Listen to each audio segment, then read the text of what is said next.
Wacky Deli, yeah. Wacky Deli. I am the cheese. I am the best character on this show. Okay, everybody, what's going on? Happy New Year to you. This is the first live stream of 2022.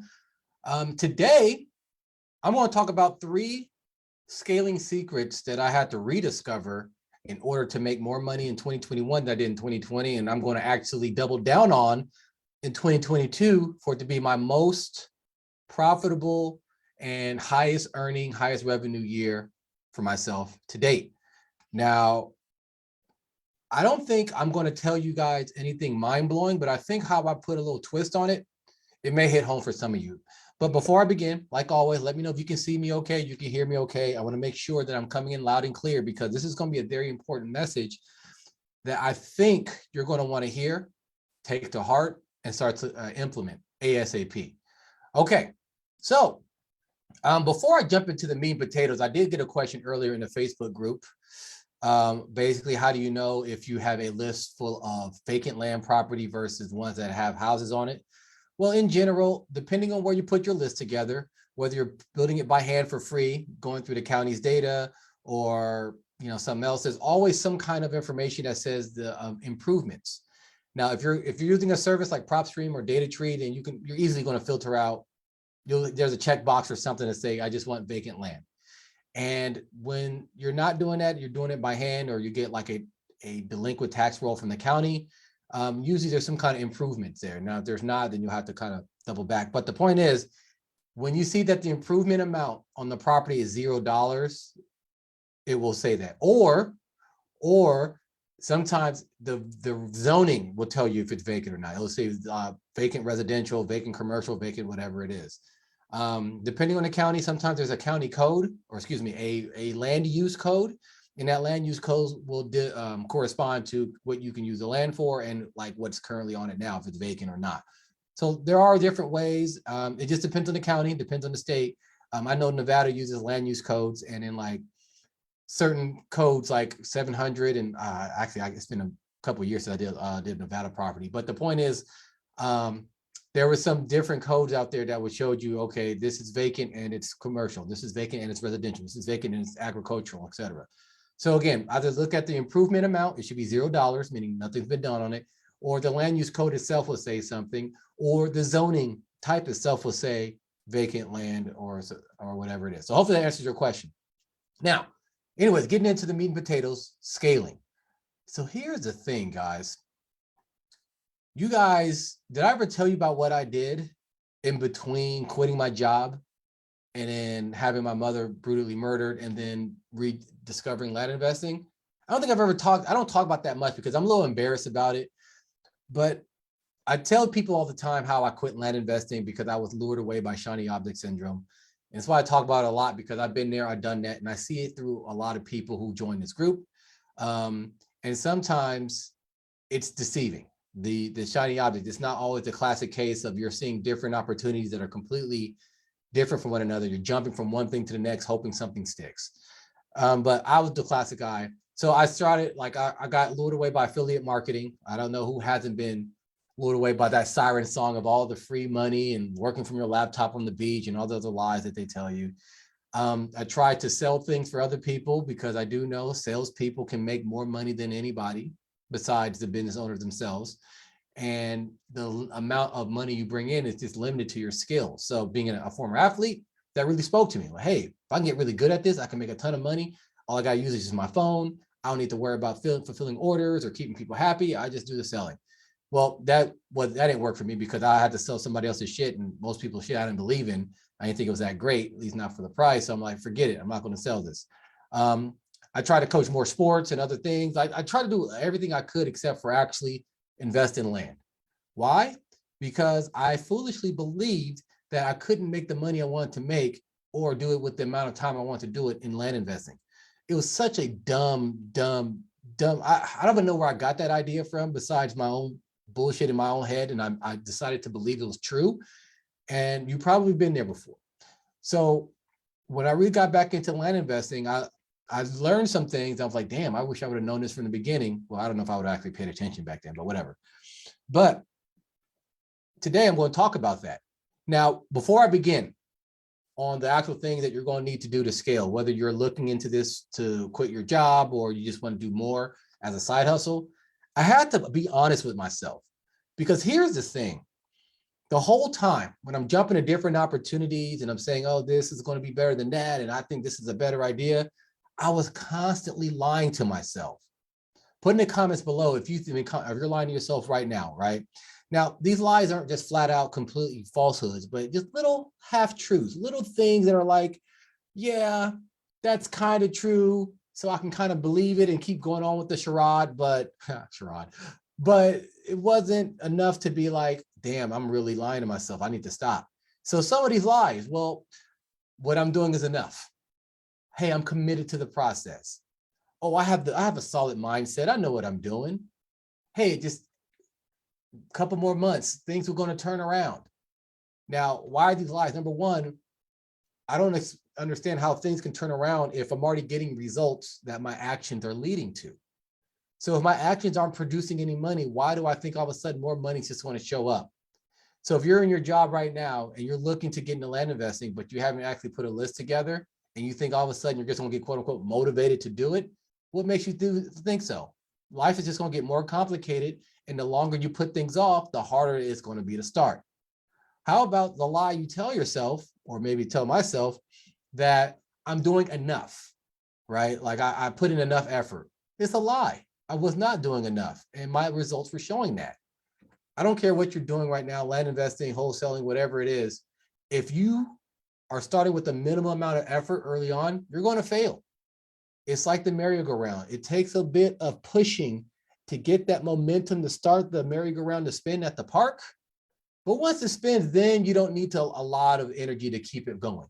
But then we're trying to add that little bit of a tap to a stationary merry-go-round, expecting all of a sudden it's just going to start to spin faster and faster. It doesn't work that way. You got to put a lot more effort going in, but initially to get things going, to break old habits, to fight through old mindsets that got you broke in the first place, or if you're not broke, just not where you want to be. And once you do that, then the tap to kind of keep things going is fine. All right. I had lied to myself saying I was doing enough, right? I was too prideful. Oh, I can't do things this way. I can't do things that way. Why? What was so special about me that I couldn't change my approach? Listen to somebody who's done it before. Watch other people who I may not have gotten along with if I met them in real life, but notice that they're doing something that I want to do and they're doing at a level that I want to do it. I was too prideful. And that pride prevented me from actually investing in myself. And guess what I tried to do? I tried to do everything for cheap, tried to do everything for free, tried to do everything like a cheap ass. And I wondered why I wasn't getting any results. It's funny. But once I cut through that, then I started to see other people are getting to the success I wanted, which was a double-edged sword. On one side, I'm like, wow, the things that I'm looking into, they do work. I'm not wasting my time. If I commit, I can do it. But on the other hand, I'm like, how are they getting it? Like I'm smarter than them. I'm better than them at this, and I should be doing. Didn't matter, right? But that did light a fire under me, and it made me realize that my level of commitment was a direct result of what I saw around me. It wasn't a lot of commitment, a lot of talk, a lot of yeah, I'm gonna do this, I'm gonna get started, I just gotta wait. All those lies were bullshit. Can't do that. Now, at the end of the day, I had to realize it was all my own fault. It was all my own doing. It was all my own results. I had to own that. And once I did, I had to humble myself. I got back into land investing and things have been great. Sure, I still have the head demons thinking, certain limiting beliefs that prevents me from moving forward, limiting beliefs that causes me to chill out once my back is no longer against the wall. And I'm working through that, but I see what's going to happen, and this year is going to be a testament to that. I'm looking forward to what's going on, but like anything, I got to restart the merry-go-round. I got to put in a lot more effort up front, then I can kind of just tap it as it goes. Right now, I'm sure I'm not learning a new skill or doing something new for the first time, but just fixing certain mistakes, certain things I've done in land investing, making it better, more efficient, being more consistent with the efficiency. all that. That stuff is, let's get this started. All right. So this is what you want to hear. The 3 different secrets to scale your land investing business. This could be, if you're starting out for the first time, this first secret is going to be very important. If you've been doing this for a little while, but maybe you're not getting the results you want, this is going to be very important. All right. So write this down. This is very important. First secret, have to be honest with yourself and really what you want, the actual vision of what you truly want. Now, I don't know if you know this, but the people who I work with in my private coaching group, we work on this a lot because we're doing this for a reason. Not many of us want to land invest for the fun of land investing. We're doing this because it can provide a lot of income without a lot of work. But what do you need the income for? There's a reason for that. And if you can't tap into that and it's a very shallow reason, or you have a very shallow reason, it's going to be tough to get through this, to learn these skills. It's going to be tough to want to do the work because in the back of your mind, you're thinking it's going to be more work for very little gain. Sure, you get money, but the shallow reason doesn't pull you through. But when you put your kids up there, you're thinking about your kids or the lifestyle you want to have, or the amount of charity you want to give, or whatever it is. It could be philanthropic, or it could be selfish. I don't really care, but you need something that's going to pull you through. So understanding exactly what you want. Now, what I mean by that, well, you got to be honest with what you have to offer right now. How much do you have to invest? What are your current skills? How quickly are you looking to do this? If you're prolonging it, thinking like, oh, I should just wait 6 months to a year, or I don't mind if I only make a couple of dollars, that's not going to be strong enough to get you to get going. When you're always thinking, oh, I don't mind if I start slow, I don't mind if I only have the $10 to invest, you're not going to get anywhere. That's a bullshit excuse. And that's just your fear telling you to don't change, stay the same, don't rock the boat, right? That's not humility, that's fear, all right? So you got to be honest with yourself. Now, you may not have a lot of money right now. That's cool. What can you do in the short term to get it? Well, these days it's been easier than ever to find a temporary short-term job that you don't have to necessarily do physical labor, but you can do that too, especially if you're young, and make a couple $100, a couple $1,000, and then have that to invest, and then you don't have to do that anymore. But we want to make excuses, right? Now, I was doing a lot of waiting, and like, I just got to wait till I get this together or pay off that bill. Why? What's waiting going to do? Again, that's fear talking, telling me to not take action because of things, right? That doesn't help. Don't let fear tell you to do that. Again, you got to be honest with yourself. If you're telling yourself these lies, you're doing research, but you've been researching for 6 fucking months, that's fear. You're afraid to get started. If you're not honest with yourself, then you're never going to get anywhere. Now, maybe you just got into this, you're just researching it, that's fine. Give yourself a deadline. Look, if I don't understand if I like this shit in another 2 or 3 weeks, then it's not for me. It shouldn't take you long to understand what's happening. It's a very simple business model. I got a shit ton of live streams that you can look into. There's other people who do stuff. You're going to know pretty quick if you really want to do the research and find out this is for you.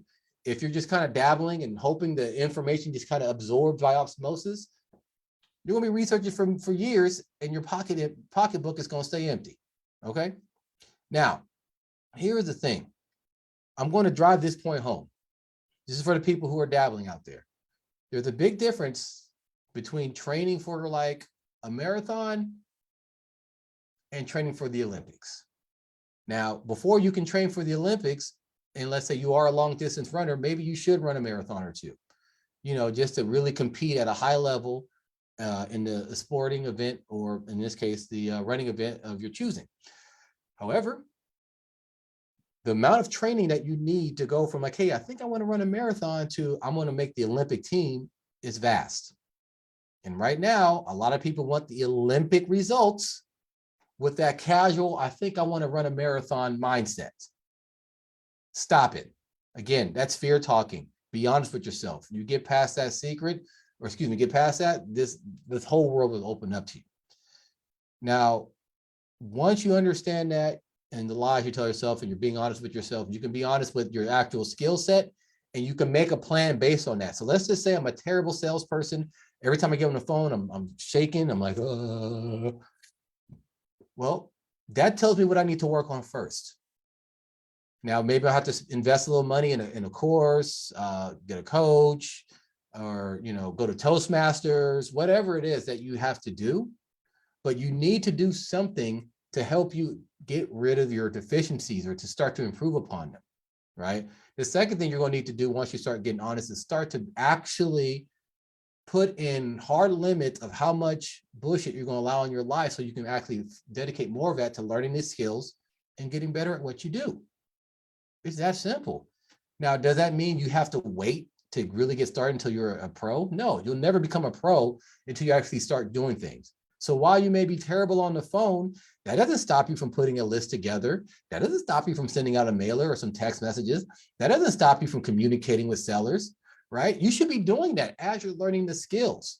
And guess what? As you're doing that, the skills that you're working on, next thing you know, you're using them before you even realized it. You're getting better at them because you're using them in the field and not some theoretical book or in your mind or whatever it is that you keep telling yourself, oh, I need to practice. No, you don't need practice. Work on it, yes, but keep moving forward as you work. I promise you, you're going to level up faster that way than you would if you just sat there and hoping that everything works out and then you get started. All right. But you got to be honest with yourself and where you are and find out those deficiencies and fix them. All right. So far, making sense. All right. We're just laying out the groundwork right here.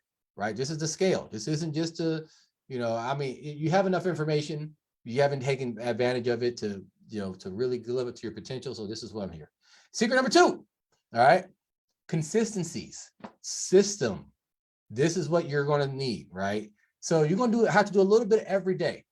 Some of that little bit every day could be training, as in like the skills that you're working on to get better. And some of it is going to be the actual business of buying and selling land, finding the areas, doing the research, contacting owners, having that rapport with them, facilitating deals, making sure those deals go through, all that stuff.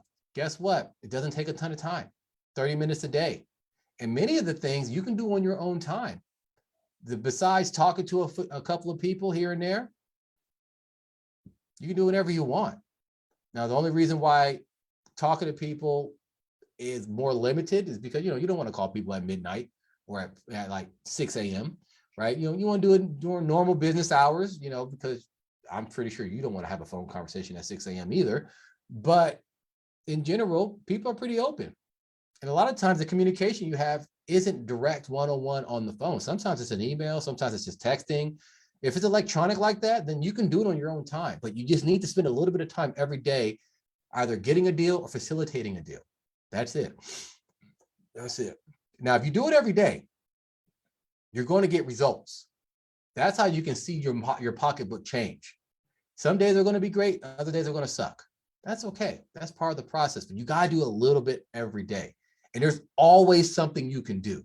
Even when you don't have any money, even when you feel like you're like, damn, I did everything I could. No, there's always something you can do. You can do more research. You can prepare offers. You can look into new areas. You can find people who are actually going to give you property for free, as opposed to hoping that you have to spend give a good offer, right? Going through the delinquent tax roll. You can't get that automated. So you have to actually do that by hand. But guess what? Those are where your deals are. And you do a little bit every day, you're going to actually get somewhere, right? And this is real shit. I'm not talking about the bullshit that you think you're doing by watching a podcast video or a YouTube video or listening to a podcast or whatever. I mean, that's not bad, but you can do that while you're driving home, right? Listen to the podcast while you're in your car. You can listen to a podcast while you're cleaning your house or whatever it is. You don't need to spend a ton of time doing that. You can layer that with doing other things. All right. So consistency. So besides, to give you a little bit more thing, you should be mailing every day or putting a list together to mail every day, finding new areas every week, contacting people, talking to people every day, right? Staying in the pocket in this group, asking questions every day or learning from others to help others. The better you can teach it to somebody, the more you're going to understand a topic or a subject. Something every day. You do that, I promise you, you're going to get results. I promise. All right. So that's 2. That's the second thing. Again, the first secret was being honest with yourself, understanding where you are, stop lying to yourself, and then actually make a plan. And 2, consistency every day. Do a little bit every day. The mailing, the marketing, the communication, the research of areas, something every day. How much time do you need? 30 minutes. That's it. Now, if you tell me you ain't got 30 minutes, you're a goddamn liar and you know. All right, so far making sense? We're good? Third secret, community. Now, this is big. A lot of you guys are lone wolves out there, and you're wondering why you ain't got no money. Lone wolves don't make money, right? It's not just for networking, because networking is important, but it's being in the pocket. Now, if you're in this group, there's a good chance that the people in your circle do not know or care about land. They don't know or care about real estate, finding business. Sure, you might have a friend or two, but let's think about your parents. Let's think about your people you went to school with. Let's think about your neighbors. Most people don't care. Is that a problem? Not for them. It is for you, because now you're letting their head trash seep into yours, right? They're the ones that tell you, oh, this don't work. They're the ones that say, oh, I got a hot stock tip for you. They're the ones that are going to try to get you off course in general. Now, do they do that to be mean? No, they mean well. They're looking out for you. They're thinking they're helping you. Like, oh, I don't want them to waste time. I don't want him to feel that disappointment. I don't want her to waste her time. You know, I get it. But if you want their life, go ahead and do what they do. And if your family or your friends or your neighbors, they probably have something that you already have, and you're deciding you want something different. This is why you're in this group, why you're listening to this live stream or listen to the recording or whatever it is. So you got to get in a community of people who are going to be talking this stuff, breathing this stuff, learning, making mistakes and sharing those mistakes so you can avoid those mistakes. When you're feeling down or discouraged or just not like you're just not getting it, having a group to lean on to just help them build you up, to get you excited again, to help remind you of your why, to help you see deficiencies in your game that maybe you didn't see in step one. You need that group. And without that group, it's going to be very hard to succeed, because this is what we tend to do as humans. We tend to find a groove and we stick with it. The same way it's tough to get that merry-go-round to spin early on because you're breaking old habits, old thought patterns, old beliefs. Well, you ingrain new thought patterns, new beliefs, new habits, but then you get stuck in those. And sometimes those habits are actually hurting you. Sure, they're not the same as the ones before, so you're doing something, but they're not enough to actually help you make money or the real money. And because you're so stuck in your silo, because you're trying to be a cheap ass, you wonder why I don't make money. And then guess what people say? That, oh, land investing doesn't work. Oh, wholesaling doesn't work. I mean, I don't really wholesale, but oh, short-term rentals don't work. Oh, you fill in the blank. You fill in the blank. Because you drug yourself into this stupid groove that only you can see, and you are refusing to have somebody reach in and pull you out by staying in community. All right. So here's the thing. You're going to need to be around others who are talking this stuff, talking business, whatever, right? Don't get occupied with the bullshit and the politics, because tell me one thing politics has helped you with. Honestly, I don't care what side of the aisle you're on. I don't care. In your daily life, right? It hasn't, but you want to be consumed with it. Tell me one thing that a celebrity or celebrity gossip has helped you with in your daily life. Like directly. I'm not talking about learning from idiots. I'm talking about knowing what the Kardashians are doing or the latest athlete or whatever. How does that help you in your money pursuits? It hasn't.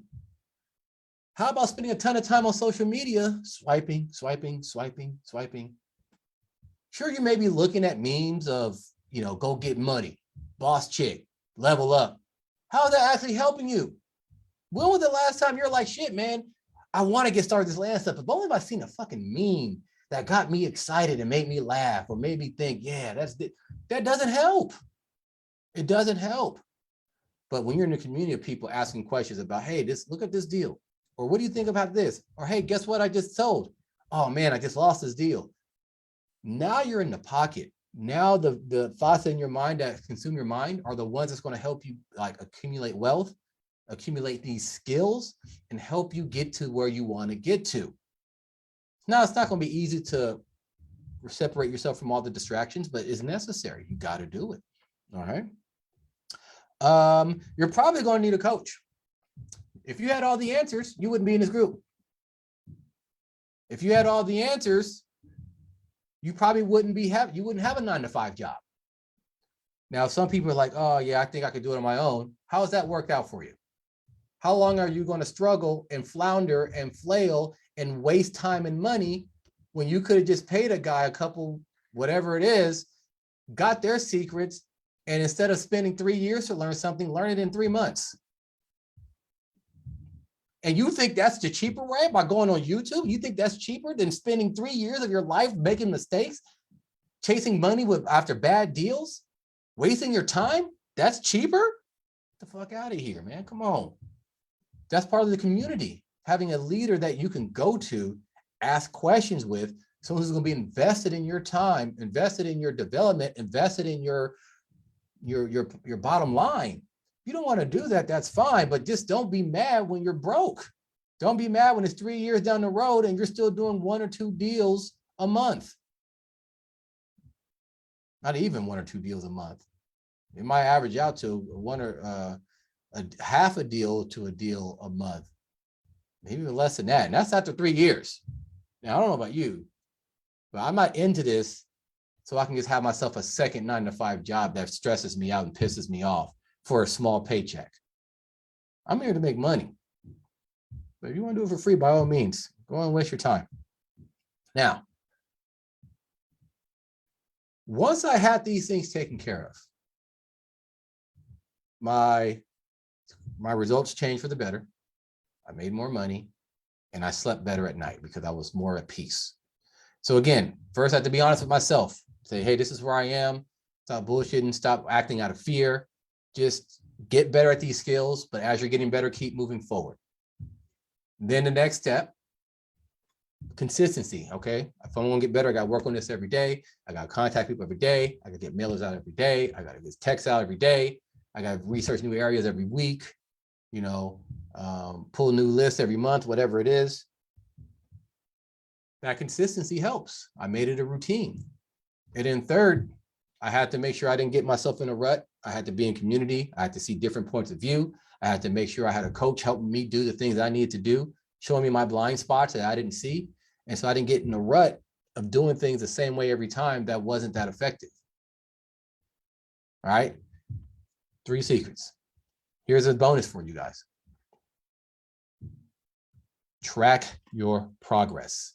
How do you know you're actually being in community enough? How do you know you're actually working, getting better at your skills that you outlined before? Well, you got to track it. What is not measured cannot be improved. All right. So not only can you track what you're doing, you can track your results that you're getting. You can track your consistency. Like, how many mails did I get out? How many people successfully contacted me? How many of those addresses were bad and I had to get them skip traced?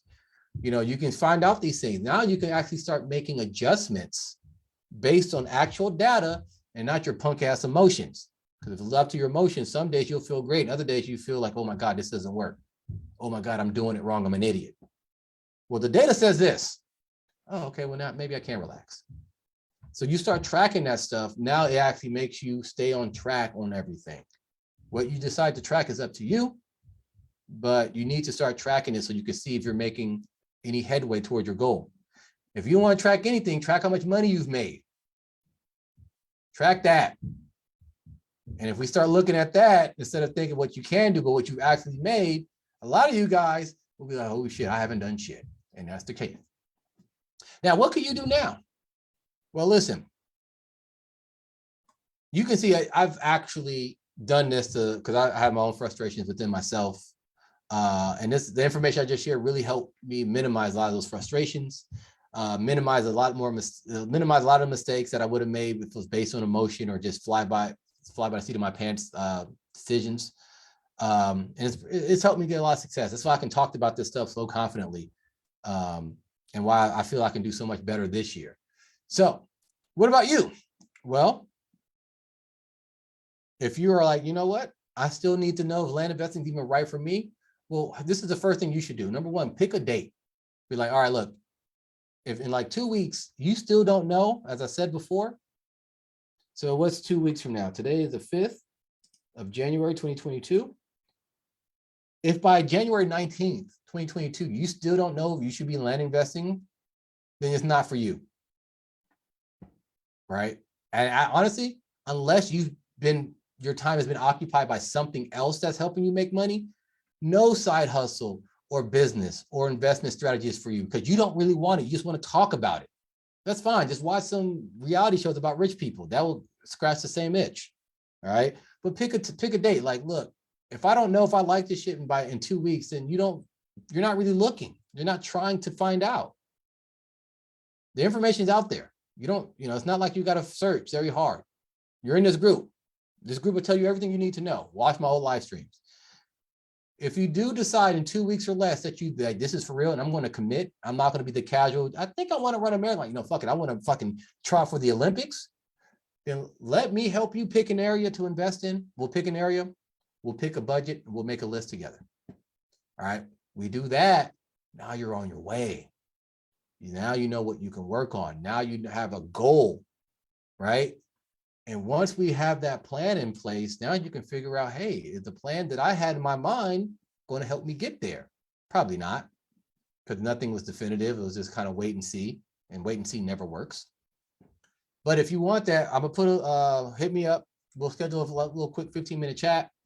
Go over a quick little game plan. I'll tell you how you can implement it or how I can help you implement it. It's up to you. But with those 3 secrets, I promise you 2022 will be the best year of your life, at least when it comes to financials. If you do not want to do it, that's fine, but you're probably not going to do anything because no matter what area you pick to make money, this is the secret in all areas. All right. So that's it. If you have any questions, hit me up. Book a call with me. You know you want to. Stop fucking around. Book a call. Okay. Do you have any questions in the group? Fast track that. That's right, Naomi. I think we're good. So let me end this bad boy. And hopefully you guys got some value out of this. If you did, make sure you guys hit the ground. Start running. Book a call with me. Let me help you make your plan if you're serious. If you're not, pick a deadline. If you don't know if you like this shit in 2 weeks and you probably don't like it, and you probably weren't serious about it in the first place, which is fine. But again, that's step 1, being honest with yourself. All right. But that's it. I'll talk to you guys later. Peace.